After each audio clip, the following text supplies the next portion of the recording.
Bonjour Renaud, alors je sais que vous êtes un du chantre du développement durable sur cette belle mer qui nous entoure là. Donc vous avez obtenu, paraît-il, d'avoir le label Natura 2000. Donc expliquez-moi cette aventure et surtout cet engagement. Pourquoi ? Oui, Natura 2000, c'est en fait une sorte de label européen qui permet donc d'avoir des bases sur des milieux naturels et des espèces qui sont d'intérêt communautaire. C'est donc on va au-delà de la ville, la simple ville, j'ai envie de dire, d'Agde, pour aller vers des champs européens, voire euro-méditerranéens. Et c'est effectivement le milieu marin qui a permis ça, mais aussi juste à côté de nous le fleuve Hérault, puisque le fleuve est également en site Natura 2000. Et puis d'autres zones humides à l'intérieur de la ville d'Agde et des petites mares temporaires juste à côté d'ici, au Gros d'Agde également.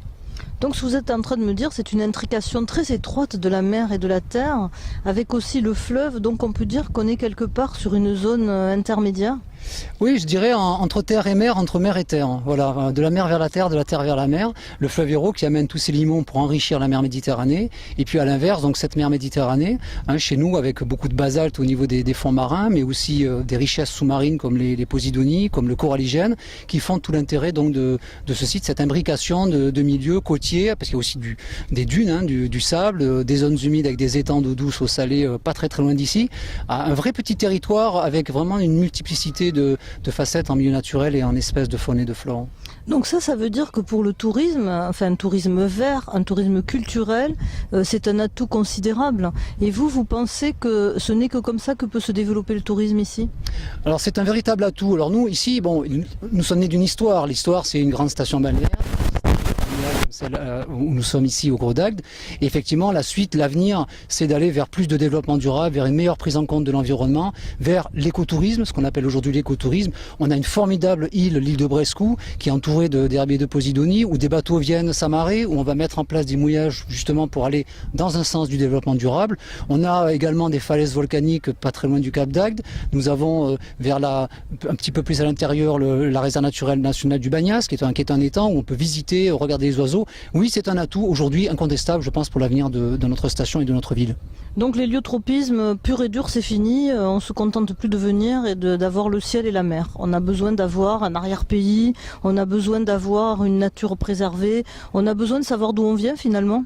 On a besoin d'avoir du lien. Voilà, je pense du lien entre les choses qui sont ici, les éléments, j'ai envie de dire les 4 éléments presque, quasiment, puisqu'ici on est sur une terre de volcanisme aussi, donc quelque part la terre, le feu, le lien avec la mer, l'eau douce, l'eau salée. Je pense que c'est là-dessus qu'il faut surfer, comme on dit aujourd'hui.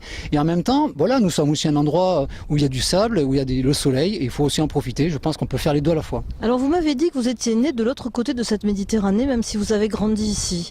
Donc pour vous, en 2013, être méditerranéen, ça veut dire quoi ? Pour moi, c'est partager. Pour moi, c'est le partage, c'est la même histoire, une culture souvent différente, mais complémentaire. Ce sont des milieux naturels. Je viens effectivement d'Algérie, j'ai travaillé en Algérie. J'accueille des Algériens dans ma direction, il y a pas plus tard que la semaine dernière. Et en même temps, là-bas, vous avez des posidonies qui sont des plantes typiquement méditerranéennes, et on les retrouve où ? Chez nous, juste à côté du fort Brescou. En même temps, voilà, il y a eu les Romains, les Grecs. Tout ça, c'est un grand ensemble, mais c'est aussi pour se tourner vers l'avenir et avoir, je dirais, une relation. Enfin, moi, pour moi, c'est la méditerranéité d'aujourd'hui, c'est la relation humaine entre les hommes et les femmes de cette mer. Donc c'est une mer qui est un pont ? Oui, c'est un pont, absolument. Aujourd'hui, je pense que personne ne peut dire qu'il n'y a pas de pont. Alors évidemment, l'Est, c'est très loin de Méditerranée, mais en même temps, voilà, nous sommes sur les bords de la même mer, qu'il faut également protéger de la même manière, parce que ce qu'on fait ici sera forcément des répercussions dans d'autres endroits, et vice-versa. Donc c'est là aussi qu'on va se retrouver dans des programmes, dans des actions communes, qui vont nous permettre de préserver et de valoriser, parce que l'écotourisme, par exemple, c'est de la valorisation de nos territoires. C'est exactement la philosophie d'Odyssea, et je vous remercie beaucoup.